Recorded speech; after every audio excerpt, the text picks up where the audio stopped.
नमस्कार, सुप्रभात। आप देख रहे हैं खबर एचपी और समय हो चला है हिमाचल की 25 बड़ी खबरों को जानने का। तो आइए एक नजर डालते हैं 25 बड़ी खबरों पर फटाफट अंदाज में। इससे पहले यदि आप वीडियो को लाइक नहीं किए तो लाइक कर दीजिए और चैनल को सब्सक्राइब कर लीजिए। 870 पीईटी भर्ती को हरी झंडी, इतने हजार मासिक मानदेय मिलेगा, जाने किस जिले में कितने पद। शिक्षा विभाग ने हिमाचल प्रदेश में 870 शारीरिक शिक्षा अध्यापक यानी कि पीईटी पदों पर भर्ती प्रक्रिया शुरू करने के निर्देश जारी कर दिए। यह भर्ती के हालिया फैसले के बाद की जा रही है, जिसमें पूर्व के विवादित आदेशों को निरस्त करते हुए राज्य सरकार को भर्ती आगे बढ़ाने की अनुमति मिली है। शिक्षा निदेशालय की ओर से जारी आदेशों के अनुसार इन पदों को जॉब ट्रेनिंग स्कीम के तहत भरा जाएगा। सीएम सुक्कू बोले 6 महीने में सभी पीएचसी को देंगे डॉक्टर, जरूरत के अनुसार होगा युक्तिकरण। सीएम बोले कि कई बार राजनीतिक लोग डॉक्टरों का हस्तांतरण कर लेते हैं। उन्होंने कहा कि जरूरत के अनुसार पदों का युक्तिकरण भी होगा। मुख्यमंत्री सुखविंदर सिंह सुक्खू ने कहा कि अगले 6 महीनों में हिमाचल प्रदेश के सभी प्राथमिक स्वास्थ्य केंद्रों को डॉक्टर उपलब्ध करवाई जाएंगे। में 6 महीने में हर पीएचसी में डॉक्टरों की नियुक्तियां होंगी। सीएम बोले कि कई बार राजनीतिक लोग डॉक्टरों का हस्तांतरण कर लेते हैं। उन्होंने कहा कि जरूरत के अनुसार पदों का युक्तिकरण भी होगा। मुख्यमंत्री सुक्खू ने कहा कि सभी मेडिकल कॉलेज, आईजीएमसी और टांडा मेडिकल कॉलेज को छोड़कर नाम के रह गए हैं। इनके पास फैकल्टी नहीं है। सरकार पीजी सीटों को डबल कर रही है। उन्होंने कहा कि अगले 6 महीनों में मेडिकल कॉलेजों को मजबूत करेंगे। एसोसिएट प्रोफेसर और असिस्टेंट प्रोफेसर के नियुक्ति के नियमों को सरल कर रहे हैं। किसी भी मेडिकल कॉलेज को बंद नहीं किया जाएगा। 11,000 फीट की ऊंचाई पर स्थित माता शिकारी देवी मंदिर में भारी बर्फबारी के बीच हुआ नवरात्रि पूजन। मंडी जिले की सबसे ऊंची चोटी पर विराजमान माता शिकारी देवी के मंदिर में भारी बर्फबारी के बीच पूजा अर्चना हुई। चैत्र नवरात्रि के पहले दिन मंडी जिले की सबसे ऊंची चोटी पर विराजमान माता शिकारी देवी के मंदिर में भारी बर्फबारी के बीच पूजा अर्चना हुई। 11,000 फीट की ऊंचाई पर आसमान से गिरते बर्फ के फाहों के बीच पुजारी और मंदिर कमेटी के लोगों ने माता के दरबार में पहुंचकर विधिवत पूजा की। बता दें, घाटी में बीती रात से ही बर्फबारी का दौर जारी है। माता शिकारी देवी के पुजारी और कारदार गुरुवार सुबह मंदिर पहुंचे और नवरात्रि के पहले ही दिन विशेष पूजा अर्चना की। थुनाग उपमंडल के तहत आने वाले माता शिकारी देवी का यह मंदिर समुद्र तल से 11,000 फीट की ऊंचाई पर स्थित है। हिमाचल विधानसभा में 40,461 करोड़ रुपए का सप्लीमेंट्री बजट पारित, जाने क्या बोले सीएम। मेडिकल कॉलेजों में भरे जाएंगे असिस्टेंट प्रोफेसर के 100 पद। सीएम सुखविंदर सिंह सुक्खू ने विधानसभा में कहा कि प्रदेश सरकार असिस्टेंट प्रोफेसर के 100 पद मेडिकल कॉलेज में भरे जा रही है। हिमाचल प्रदेश राज्य चयन आयोग के जरिए इन पदों को भरा जाएगा। वॉक इन इंटरव्यू की जगह लिखित परीक्षा से ही पद भरे जाएंगे। सिफारिश की गुंजाइश खत्म करने के लिए वॉक इन इंटरव्यू बंद किए। आईजीएमसी व टांडा मेडिकल कॉलेज के अलावा अन्य मेडिकल कॉलेज को भी सभी सुविधाओं के साथ चलाने के लिए प्रयासरत है। हिमाचल प्रदेश में 10वीं और 12वीं के परीक्षा परिणाम को बनाने में जुटा स्कूल शिक्षा बोर्ड, इस दिन तक रिजल्ट देने की तैयारी। हिमाचल प्रदेश स्कूल शिक्षा बोर्ड ने इस बार रिकॉर्ड समय में 10वीं और 12वीं कक्षा के परीक्षा परिणाम को घोषित करने के लिए कार्य शुरू कर दिया है। शिक्षा बोर्ड मुख्यालय में परीक्षा के बीच ही उत्तर पुस्तिकाओं के बंडल पहुंचने शुरू हो गए। इन उत्तर पुस्तिकाओं पर अब FRA नंबर यानी कि गोपनीय कोड लगाया जाएगा, जिसके बाद उन्हें मूल्यांकन केंद्रों पर चेकिंग के लिए भेजा जाएगा। शिक्षा बोर्ड तैयारी कर रहा है कि इस बार परीक्षा परिणाम को 25 अप्रैल तक घोषित कर दिया जाए। हिमाचल में डॉक्टर भर्ती पर तपा सदन, जयराम बोले सीएम के आंकड़े तथ्यों पर आधारित नहीं, जानकारी न होना आश्चर्यजनक। हिमाचल विधानसभा में डॉक्टर भर्ती पर तीखी बहस हुई। मुख्यमंत्री सुखविंदर सिंह सुक्खू ने अगले 6 महीने में सभी पीएचसी में डॉक्टर सुनिश्चित करने की घोषणा की। 162 डॉक्टरों की भर्ती और 236 की प्रक्रिया जारी बताई। विधायक राकेश जम्वाल के मूल प्रश्न के उत्तर में मुख्यमंत्री ने कहा कि स्वास्थ्य विभाग में चिकित्सकों के 2337 और विशेषज्ञ चिकित्सकों के 683 पद स्वीकृत हैं। इसमें से चिकित्सकों के 2159 पद और विशेषज्ञ चिकित्सकों के 447 पद भरे हुए हैं। उन्होंने कहा कि विभाग में विभिन्न श्रेणियों के खाली पड़े पदों को भरने की प्रक्रिया जारी है। स्मार्टफोन, कंप्यूटर और लैपटॉप का देना होगा रिकॉर्ड, खानपान तक का भी रखा जाएगा पूरा हिसाब। हिमाचल प्रदेश में इस बार की जनगणना न केवल आबादी के आंकड़े जुटाएगी, बल्कि प्रदेश की बदहाली, जीवन शैली और खान पान का डिजिटल आंकड़ा भी तैयार करेगी। आगामी जनगणना 2027 के पहले चरण मकान सूचीकरण के तहत पहली बार प्रदेश के नागरिकों से उनकी डिजिटल सुविधाओं जैसे स्मार्टफोन, इंटरनेट, कंप्यूटर और लैपटॉप के बारे में विस्तार से जानकारी मांगी जाएगी। इतना ही नहीं, सामाजिक आर्थिक स्थिति का सटीक आकलन करने के लिए परिवार द्वारा उपभोग किए जाने वाले मुख्य अनाज का विवरण भी सरकारी रिकॉर्ड में दर्ज होगा। कांगड़ा जिला सहित पूरे प्रदेश में इस महत्वपूर्ण प्रक्रिया का पहला चरण 12 मई से शुरू होकर 10 जून तक संचालित किया जाएगा। इंटर स्टेट बसों का युक्तिकरण करेंगे। डलहौजी के विधायक के प्रश्न का जवाब देते हुए डिप्टी सीएम ने किया ऐलान। हिमाचल पथ परिवहन निगम की इंटर स्टेट बसों को लेकर उप मुख्यमंत्री मुकेश अग्निहोत्री ने विधानसभा के बजट सत्र में बुधवार को बड़ा ऐलान सदन में किया। उन्होंने कहा कि चंडीगढ़ से आगे दिल्ली तक 4-4 बसें खाली चल रही हैं। उन्होंने कहा कि हम अब इसे रेशनलाइज कर रहे हैं। एक समय में एक बस तभी जाएगी जब वो पूरी भर जाए। उप मुख्यमंत्री डलहौजी के विधायक DS ठाकुर की ओर से प्रश्नकाल में रखे एक सवाल के जवाब में बोल रहे थे। दरअसल विधायक ने डलहौजी विधानसभा क्षेत्र के दूरदराज क्षेत्रों खासकर लंगेरा और सलूनी से टांडा मेडिकल कॉलेज के लिए बस सेवा शुरू करने। इस दौरान चुराह के विधायक हंसराज ने सप्लीमेंट करते हुए कहा कि पूर्व सरकार में भजराड़ू से टांडा शिमला और नालागढ़ के लिए बसें चलाई और वह कामयाब रही है। उन्हें ट्रायल पर बस चलाने की बात उप मुख्यमंत्री से कही। इस पर मुकेश अग्निहोत्री ने कहा कि इनकम हो तभी बस चलेगी। इस दौरान नेता प्रतिपक्ष जयराम ठाकुर ने सप्लीमेंट करते हुए कहा कि विधायक एक बस का आग्रह कर रहे हैं। एम्स में दिल के मरीजों के लिए नई सुविधा। हार्ट अटैक सहित गंभीर हृदय रोगों का IVUS से होगा सटीक इलाज। हृदय संबंधी गंभीर बीमारियों विशेषकर धमनियों में ब्लॉकेज यानी कि कोरोनरी आर्टरी डिजाज, हार्ट अटैक और जटिल हृदय रोगों के सटीक निदान एवं उपचार के लिए अब एम्स से बिलासपुर में अत्याधुनिक इंट्रावेस्कुलर यानी कि अल्ट्रासाउंड सिस्टम IVUS की सुविधा शुरू हो गई है। इस आधुनिक तकनीक के उपलब्ध होने से क्षेत्र के मरीजों को अब हृदय की धमनियों की अंदरूनी स्थिति की बेहद सूक्ष्म और सटीक जांच स्थानीय स्तर पर ही मिल सकेगी, जिससे उपचार अधिक प्रभावी और सुरक्षित बन सकेगा। विक्रमादित्य बोले, मल्टीटास्क वर्कर के लिए बनेगी एक समान योजना। ऊना के भाजपा विधायक सतपाल सिंह सत्ती ने प्रश्नकाल में पूछा कि लोक निर्माण विभाग में रखे गए मल्टीटास्क वर्कर का वेतन 5500 रुपये प्रति माह और कार्य अवधि 4 घंटे। उन्होंने पूछा कि क्या कारण है कि इन वर्कर्स के 8 से 10 घंटे कार्य लिया जा रहा है। क्या सरकार इनकी कार्य अवधि को देखते हुए इनके वेतन में वृद्धि करने का विचार रखती है। जवाब में लोक निर्माण मंत्री विक्रमादित्य सिंह ने कहा कि PWD में तैनात मल्टीटास्क वर्कर्स का नियुक्ति समय में मानदेय 4500 रुपये प्रति माह था, जिससे वर्ष 2024 में 5000 और वर्ष 2025 में 5500 रुपये प्रति माह कर दिया गया। जहां तक उनकी ड्यूटी की अवधि का प्रश्न है तो मल्टीटास्क वर्कर योजना 2022 के प्रावधान के अनुसार कोई भी कार्य अवधि निर्धारित नहीं है। मल्टीटास्क वर्कर के लिए समरूप यानी एक समान योजना बनाने का प्रस्ताव सरकार के विचाराधीन है। जयराम बोले, आउटसोर्स कर्मचारियों को भर्ती करने के लिए लिया जा रहा पैसा। प्रश्नकाल के दौरान विधायक दीप राज ने आउटसोर्स कर्मचारियों को नौकरी से निकाले जाने का मामला उठाया। सीएम सुक्खू ने कहा कि इस बारे में जल्दी सूचना एकत्र कर सदन में रखी जाएगी। इस पर नेता प्रतिपक्ष जयराम ठाकुर ने अनुपूरक प्रश्न करते हुए पलटवार किया कि सूचना नहीं देने से कब तक बचोगे, कहां बचोगे। आउटसोर्स पर लगे 15,000 कर्मचारियों को निकाल दिया गया, में जो बचे हैं उन्हें तनख्वाह 6 महीनों के बाद भी नहीं दी जा रही है। क्या समय पर वेतन देना सुनिश्चित करेंगे। रोपवे की सुरक्षा मानकों को पूरा न करने पर लगेगा 1 लाख का जुर्माना। एरियल रोपवे संशोधन नियम 2026 लागू। हिमाचल प्रदेश सरकार ने राज्य में रोपवे यानी एरियल रोपवे परियोजनाओं को अधिक सुरक्षित, पारदर्शी और सुव्यवस्थित बनाने के लिए बड़े संशोधन किए। लोक निर्माण विभाग की ओर से जारी अधिसूचना के अनुसार हिमाचल प्रदेश से एरियल रोपवे संशोधन नियम 2026 लागू कर दिया है। प्रधान सचिव लोक निर्माण देवेश कुमार ने इसकी अधिसूचना जारी की। इन नियमों के अनुसार रोपवे के लिए भूमि विवरण देना जरूरी होगा। अब रोपवे परियोजना के लिए आवेदन में खसरा नंबर, भवन और मालिक का नाम देना अनिवार्य होगा। DPR और अनुमति प्रक्रिया के स्पष्ट सर्वेक्षण के बाद विस्तृत परियोजना रिपोर्ट सरकार को विशेषज्ञ समिति की सिफारिशों के साथ भेजी जाएगी, जिसके बाद ही निर्माण की मंजूरी मिलेगी। शहरवासियों को राहत। राजधानी में आज से ही रोज पानी देने के आदेश। शिमला शहरवासियों के लिए राहत भरी खबर है। राजधानी में गुरुवार से ही 3 जोन के वार्डों में रोज पानी की आपूर्ति देने के आदेश जारी हो गए। पेयजल कंपनी ने संजौली, छोटा शिमला और सेंट्रल जोन में पानी की राशनिंग खत्म करते हुए नियमित आपूर्ति देने का फैसला लिया। इस बारे में तीनों जोन के कर्मचारियों को बुधवार को ही निर्देश भी जारी कर दिए। एक दिन पहले मंगलवार को कंपनी ने अगले हफ्ते से रोज पानी देने की योजना बनाई थी। अब इसमें बदलाव करते हुए गुरुवार से ही नियमित आपूर्ति देने का फैसला लिया है। ऑनलाइन सेवाएं देने में मंडी नगर निगम प्रदेश में अव्वल। जी हां, नगर निगम मंडी ने सिटीजन पोर्टल के माध्यम से ऑनलाइन सेवाएं प्रदान करने के मामले में बड़ी उपलब्धि हासिल की है। प्रदेश भर के नगर निगमों के बीच हुई कड़ी प्रतिस्पर्धा में मंडी ने धर्मशाला नगर निगम को पछाड़कर प्रथम स्थान पर कब्जा किया है।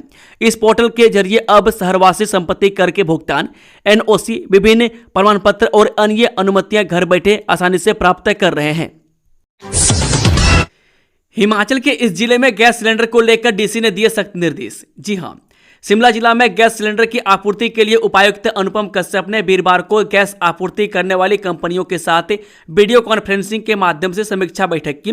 उपायुक्त ने कहा कि जिला में कमर्शियल सिलेंडर की आपूर्ति सरकार द्वारा तय की गई प्राथमिकताओं के अनुसार करने के निर्देश दिए गए, जिसके तहत अस्पताल, school, college, hotel, restaurant, home stay आदि को नियमित आपूर्ति की जाए। इसके साथ ही उन्होंने कहा कि जिला में कहीं भी घरेलू गैस, पेट्रोल, डीजल की कोई कमी नहीं है और आपूर्ति निरंतर जारी है, इसलिए लोग इन चीजों का अनावश्यक भंडारण न करें। हिमाचल सरकार ने पेश की 40,461 करोड़ रुपए की अनुपूरक मांगे, विधानसभा की मांगी मंजूरी।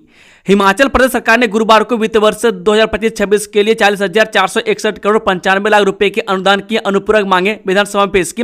इन मांगों में से 36,374 करोड़ 61 लाख रुपए राजकीय योजनाओं के लिए और 4,087 करोड़ 34 लाख रुपए केंद्र प्रायोजित परियोजनाओं के लिए आवंटित किए गए हैं। स्मार्टफोन, कंप्यूटर और लैपटॉप का देना होगा रिकॉर्ड, खानपान तक का भी रखा जाएगा पूरा हिसाब। हिमाचल प्रदेश में इस बार की जनगणना न केवल आबादी के आंकड़े जुटाएगी, बल्कि प्रदेश की बदलती जीवन शैली और खान पान का डिजिटल खाका भी तैयार करेगी। आगामी जनगणना 2027 के पहले चरण मकान सूचीकरण के तहत पहली बार प्रदेश के नागरिकों से उनकी डिजिटल सुविधाओं जैसे स्मार्टफोन, इंटरनेट, कंप्यूटर और लैपटॉप के बारे में विस्तार से जानकारी मांगी जाएगी। इतना ही नहीं, सामाजिक आर्थिक स्थिति का सटीक आकलन करने के लिए परिवार द्वारा उपभोग किए जाने वाले मुख्य अनाज का विवरण भी सरकारी रिकॉर्ड में दर्ज होगा। कांगड़ा जिला सहित पूरे प्रदेश में इस महत्वपूर्ण प्रक्रिया का पहला चरण 12 मई से शुरू होकर 10 जून तक संचालित किया जाएगा। बंगाना में पलटी श्रद्धालुओं से भरी बस, हीरानगर में हादसा, कंडक्टर की मौत, ड्राइवर मौके से फरार। बंगाना पुलिस थाना क्षेत्र के तहत हीरानगर में श्रद्धालुओं की बस पलटने से बस परिचालक की मौत हो गई, जबकि हादसे में 10 श्रद्धालुओं को गंभीर चोटें आई हैं। इनमें से एक श्रद्धालु मंगापुत्र त्रिलोक चंद को उपचार के लिए पीजीआई चंडीगढ़ रेफर किया गया। मृतक की पहचान त्रिलोक सिंह, उम्र 28 वर्षीय, पुत्र सोमनाथ निवासी फगवाड़ा के रूप में हुई है। पुलिस ने बस चालक के खिलाफ बीएनएस व मोटर व्हीकल एक्ट की धाराओं के तहत मामला दर्ज कर लिया है। कपूरथला जिला के खलवाड़ा कॉलोनी से 60 श्रद्धालु बस में सवार होकर बाबा बालकनाथ मंदिर में माथा टेकने के लिए जा रहे थे। मंगलवार रात करीब 9:30 बजे बंगाना के हरिनगर के समीप अचानक बस अनियंत्रित होकर सड़क पर पलट गई। लोगों ने इस बस में फंसे श्रद्धालुओं को बाहर निकालने का काम शुरू किया। बस पलटने के बाद परिचालक त्रिलोक सिंह नीचे दब गए। जेसीबी की मदद से बस को उठाया गया और परिचालक का शव बाहर निकाला गया। हादसे के बाद बस चालक मौके से फरार हो गया। मृतक त्रिलोक सिंह की अभी हाल ही में शादी हुई है। एसपी सचिन हिरेमठ ने बताया कि पुलिस ने अज्ञात बस चालक के खिलाफ बीएनएस व एमबी एक्ट के तहत मामला दर्ज कर लिया है। पहले नारेबाजी, फिर प्रिविलेज नोटिस, बजट सत्र के पहले ही दिन भाजपा विधायकों ने बोला हल्ला। हिमाचल प्रदेश विधानसभा के बजट सत्र के दूसरे चरण के पहले ही दिन विपक्षी दल भाजपा ने तल्ख रुख अपनाते हुए पहले नारेबाजी की और फिर स्पीकर को नियम 75 के तहत विशेष अधिकार हनन का नोटिस दे दिया। नेता प्रतिपक्ष जयराम ठाकुर के नेतृत्व में विपक्ष ने मुख्यमंत्री पर आरोप लगाया कि सदन में झूठ बोलकर गुमराह किया जा रहा है। जयराम ठाकुर ने स्पष्ट किया कि मुख्यमंत्री जैसे जिम्मेदार संवैधानिक पद पर बैठे व्यक्ति से सत्यनिष्ठा और पारदर्शिता की अपेक्षा की जाती है, परंतु वर्तमान सरकार लगातार संवैधानिक मर्यादाओं का उल्लंघन कर रही है। राज्यपाल के पद और उसकी गरिमा का सम्मान है, लेकिन सरकार के पास न कोई उपलब्धियां हैं और न ही कोई तथ्य है। नगर निगम धर्मशाला में देना होगा 5 साल का टैक्स, मर्ज एरिया के लोगों से होगी रिकवरी। 169 करोड़ 85 लाख रुपए का बजट पारित। नगर निगम धर्मशाला का वार्षिक बजट 2026-27 से बुधवार को एमसी की महापौर नीनू शर्मा ने प्रस्तुत किया। इस वित्तीय वर्ष 2026-27 का कुल बजट 159 करोड़ 85 लाख 10 हजार रुपया रखा गया। पिछले वर्ष से 2025-26 में एमसी का कुल बजट 141 करोड़ 50 लाख रुपये था। इस बार बजट में कुल 18 करोड़ 35 लाख की बढ़ोतरी हुई है, जो कि कुल 12.97% है। अब 31 मार्च तक 15% बचे हुए प्रॉपर्टी सर्वे के कार्य को पूरा किया जाएगा और अप्रैल से मार्च 2020 से राज्य सरकार की ओर से घोषित नई गृहकरण प्रणाली को पेंडिंग हाउस टैक्स यानी 5 वर्षों की वसूली सहित शुरू किया जाएगा। माफी नहीं तो भाजपा के हर सांसद का करेंगे घेराव, बीजेपी सांसद की राहुल गांधी पर की टिप्पणी पर कांग्रेस का ऐलान। भाजपा सांसद कंगना रनौत की लोकसभा में नेता प्रतिपक्ष राहुल गांधी पर की टिप्पणी पर हिमाचल कांग्रेस ने गुरुवार को बड़ा ऐलान किया। कांग्रेस प्रदेश अध्यक्ष विनय कुमार ने टिप्पणी को अभद्र बताते हुए ऐलान किया है कि अगर सार्वजनिक माफी नहीं मांगी जाती है तो कांग्रेस चुप नहीं बैठेगी और सड़कों पर उतरकर भाजपा के हर सांसद का घेराव किया जाएगा। उन्होंने सांसद कंगना रनौत द्वारा नेता प्रतिपक्ष राहुल गांधी के खिलाफ की गई टिप्पणी को अभद्र और निम्न स्तरीय करार दिया। उन्होंने पलटवार करते हुए कहा कि यह केवल व्यक्तिगत टिप्पणी नहीं बल्कि पूरे राजनीतिक शिष्टाचार और लोकतांत्रिक संस्कृति पर हमला है। उन्होंने कहा कि भाजपा के नेताओं की भाषा दिन ब दिन गिरती जा रही है, जो उनकी हताशा और बौखलाहट का प्रमाण है। उन्होंने कहा कि कंगना रनौत की भाषा न केवल शर्मनाक है बल्कि इससे पूरे हिमाचल प्रदेश की गरिमा को ठेस पहुंची है। LSD तस्करी में STF कुल्लू के 4 पुलिस कर्मचारी गिरफ्तार। सप्लायर से नशा पकड़ अपने पास रख लिया और केस भी नहीं किया। जी हां, LSD यानी कि लीसर्जिक एसिड डाइएथिलेमाइड तस्करी के मामले में शिमला पुलिस के स्पेशल सेल की टीम ने STF के 4 पुलिस कर्मियों को गिरफ्तार किया। आरोपी पुलिस कर्मियों की पहचान राजेश कुमार, समीर, नितेश और अशोक कुमार के रूप में हुई है। ये चारों आरोपी पुलिस कर्मी STF कुल्लू में तैनात थे। पुलिस थाना न्यू शिमला में NDPS एक्ट के तहत दर्ज एक बड़े ड्रग्स तस्करी मामले का पुलिस ने यह कार्रवाई की है। इस मामले में स्पेशल सेल शिमला की टीम ने गुप्त सूचना के आधार पर कार्रवाई करते हुए BCS क्षेत्र से 562 स्ट्रिप से LSD बरामद की थी। यह बरामदगी आरोपी संदीप शर्मा निवासी मोगा पंजाब, हाल पता सुंदर नगर और एक महिला आरोपी प्रिया शर्मा निवासी जिला सिरमौर के कब्जे से की गई थी। पुलिस की जांच में आरोपी संदीप शर्मा ने खुलासा किया कि वह पिछले करीब 10 वर्षों से कुल्लू में LSD के अवैध कारोबार से जुड़ा हुआ है और उसने यह मादक पदार्थ केरल निवासी नेविल हैरिसन से खरीदा था। ट्रंप की ईरान को चेतावनी, कतर पर दोबारा हमला हुआ तो पूरा गैस फील्ड उड़ा देंगे। इजराइल द्वारा बुधवार रात ईरान के एक महत्वपूर्ण गैस केंद्र साउथ पार्स गैस फील्ड पर हमला करने पर जवाबी हमले में ईरान ने कतर में एक प्रमुख LNG सुविधा पर जवाबी हमला करने पर अमेरिका के राष्ट्रपति डोनाल्ड ट्रंप ने ईरान की चेतावनी दी है कि अगर कतर पर दोबारा हमला हुआ तो वे उसका पूरा गैस फील्ड को उड़ा देंगे, जो ईरान ने कभी सोचा नहीं होगा। मीडिया रिपोर्टों के अनुसार ईरान ने कतर के रास लाफान औद्योगिक क्षेत्र सहित पड़ोसी देशों के ऊर्जा केंद्रों पर मिसाइल और ड्रोन हमले किए, जिससे वहां की LNG सुविधाओं को बड़े पैमाने पर नुकसान हुआ है। बिना गारंटी मिलेगा एजुकेशन लोन, मेधावी छात्रों के लिए गुड न्यूज, उच्चतर शिक्षा विभाग ने दी जानकारी। हिमाचल प्रदेश के मेधावी और जरूरतमंद विद्यार्थियों के लिए उच्च शिक्षा हासिल करना अब पहले से अधिक आसान होने जा रहा है। उच्चतर शिक्षा विभाग हिमाचल प्रदेश ने केंद्र सरकार की विभिन्न शिक्षा ऋण और ब्याज सहायता योजनाओं की जानकारी देते हुए बताया कि पात्र विद्यार्थियों को अब बिना गारंटी और बिना किसी गारंटर के भी शिक्षा ऋण मिल सकेगा। विभाग के अनुसार प्रधानमंत्री विद्या लक्ष्मी योजना के तहत विद्यार्थियों को उच्च शिक्षा के लिए आसान शर्तों पर शिक्षा ऋण उपलब्ध कराया जाएगा ताकि आर्थिक अभाव किसी भी छात्र की पढ़ाई में रुकावट न बने।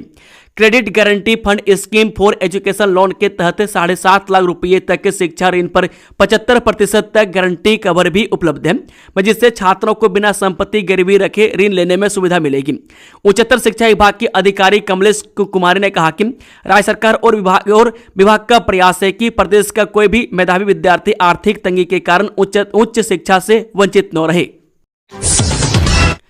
CBSE सब कैडर स्क्रीनिंग टेस्ट 22 को एडमिट कार्ड जारी। हिमाचल प्रदेश स्कूल शिक्षा बोर्ड ने CBSE सब कैडर में प्रतिनियुक्ति के लिए आयोजित होने वाले स्क्रीनिंग टेस्ट की सभी तैयारियां गुरुवार को पूरी कर ली है। बोर्ड के अनुसार यह परीक्षा 22 मार्च को प्रदेश भर में बनाए गए 26 परीक्षा केंद्रों में आयोजित की जाएगी। परीक्षा का समय सुबह 11 बजे से दोपहर 1 बजे तक निर्धारित किया गया। यह स्क्रीनिंग टेस्ट कुल 27 विभिन्न पदों और विषयों के लिए आयोजित किया जा रहा है, जिनमें प्रिंसिपल, विभिन्न विषयों के लेक्चरर, DPE, TGT, शास्त्री, भाषा अध्यापक, ड्राइंग मास्टर, PET और JBT सहित अन्य पद शामिल हैं। अच्छी नौकरी की तलाश कर रहे युवाओं के लिए HPCL में भर्ती निकली, इस डेट तक करें अप्लाई। जी हां, अच्छी नौकरी की तलाश कर रहे युवाओं के लिए HPCL में भर्ती निकली है। Hindustan petroleum corporation limited junior executive mechanical engineer, electrical engineer, chemical engineer, officer, senior समेत विभिन्न पदों पर 731 से ज्यादा रिक्तियां भर रहे हैं। जो भी अभ्यर्थी HPCL में जॉब करना चाहते हैं वे इस भर्ती में कंपनी की आधिकारिक वेबसाइट के जरिए 25 मार्च तक अप्लाई कर सकते हैं। हिमाचल में माफिया राज के खिलाफ बीजेपी का प्रदर्शन, कांग्रेस सरकार को बताया जिम्मेदार। हिमाचल प्रदेश विधानसभा के बजट सत्र के दूसरे दिन की कार्यवाही से पहले भारतीय जनता पार्टी ने विधानसभा में जाने से पहले प्रदर्शन किया। नेता प्रतिपक्ष जयराम ठाकुर की अध्यक्षता में भाजपा के विधायक दल के नेता माफिया राज के खिलाफ पोस्टर लेकर विधानसभा पहुंचे और प्रदेश सरकार के खिलाफ जमकर नारेबाजी की। साथ ही भाजपा नेताओं ने सुखविंदर सरकार पर माफिया लोगों को संरक्षण देने के आरोप लगाए। नेता प्रतिपक्ष जयराम ठाकुर ने कहा, आज हिमाचल प्रदेश में माफिया दना रहे। प्रदेश में माफिया राज सरकार के संरक्षण में फल फूल रहा है। मंडी के गोहर में पिलिया का प्रकोप, 19 वर्षीय नवविवाहिता की पीजीआई में मौत, अब तक 3 लोगों की गई जान। जिला मंडी के उपमंडल गोहर में पिलिया का प्रकोप लगातार भयावह रूप लेता जा रहा है। ताजा मामले में नेहरा पंचायत के रोडी गांव की 19 वर्षीय नवविवाहिता सानिया पत्नी सौरभ की पीजीआई चंडीगढ़ में इलाज के दौरान देर रात मौत हो गई। इस घटना के बाद क्षेत्र में पिलिया से मरने वालों की संख्या बढ़कर 3 हो गई है, जबकि संक्रमित मरीजों का आंकड़ा 210 के पार पहुंच चुका है। विधायक हंसराज को मिली जमानत के खिलाफ दायर मामला, सरकार को 10 दिनों में स्टेटस रिपोर्ट दायर करने के आदेश। हाईकोर्ट ने 84 भाजपा विधायक हंसराज को पॉक्सो एक्ट में दर्ज मामले में मिली जमानत के खिलाफ दायर मामले में सरकार को 10 दिनों के भीतर स्टेटस से रिपोर्ट दायर करने के आदेश दिए। न्यायाधीश संदीप शर्मा ने मामले पर सुनवाई के पश्चात कहा कि बार बार अवसर दिए जाने के बावजूद इस मामले में कोई स्टेटस रिपोर्ट यानी कि स्थिति रिपोर्ट दाखिल नहीं की गई है। इस सपना होगा साकार, हिमाचल में अब जेईई और नीट की कोचिंग बिल्कुल मुफ्त, जाने कैसे उठाएं लाभ। हिमाचल प्रदेश से पूर्व सैनिक निगम तीनों सेनाओं के सिपाही से लेकर जेसीओ रैंक तक के सभी पूर्व सैनिकों के बच्चों को जेईई और नीट जैसी प्रतियोगी परीक्षाओं के लिए निःशुल्क क्रैश कोर्स की सुविधा प्रदान कर रही है। निगम के अध्यक्ष एवं प्रबंध निदेशक ब्रिगेडियर यानी कि सेवानिवृत्त मदनशील शर्मा ने बताया कि पूर्व सैनिकों के बच्चों को इस वर्ष भी निगम द्वारा हिम एकेडमी हमीरपुर के माध्यम से जेईई और नीट का निःशुल्क क्रैश कोर्स करवाया जाएगा। इस योजना के तहत क्रैश कोर्स करने वाले अभ्यर्थी की ट्यूशन फीस से निगम अदा करती है। दोस्तों, खबरों का सिलसिला समाप्त होता है। अगर जानकारी पसंद आई तो वीडियो को लाइक, शेयर, चैनल को सब्सक्राइब जरूर से जरूर कर ले। Thank you, all the best. जय हिंद, जय भारत, जय हिमाचल।